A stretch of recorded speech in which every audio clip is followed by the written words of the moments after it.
আসসালামু আলাইকুম everyone, welcome my new blog Sumai's kitchen আর ব্লগে সবাইকে স্বাগতম। আশা করি সবাই ভালো আছেন। আলহামদুলিল্লাহ, আপনাদের দোয়ায় আমিও ভালো আছি।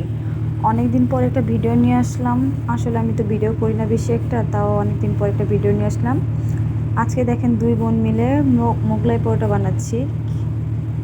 আমার বড় বোন আমার জন্য মোগলাই পরোটা বানাচ্ছে। অবশ্যই প্রথম তো, কেমন হয়েছে সবাই কমেন্ট করে জানাবেন। ভালো হলেও বলবেন, খারাপ হলেও বলবেন, কারণ খারাপ হলে তো শিখতে পারবো আমরা ভবিষ্যতে।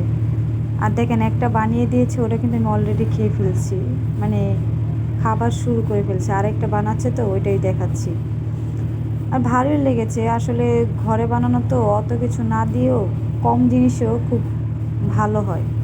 সুন্দর করে বানাইছে, কষ্ট করে যে বানাইছে এটাই অনেক।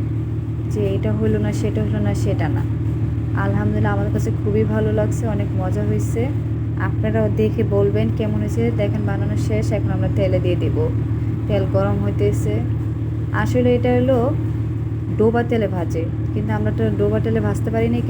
কম তেলে দেখেন ভাজা কত সুন্দর হচ্ছে। কার কাছে কেমন লাগলো সবাই কমেন্ট করে জানাবেন। ভালো লাগলে লাইক, কমেন্ট, শেয়ার করবে, পাশে থাকবেন। আল্লাহ হাফেজ।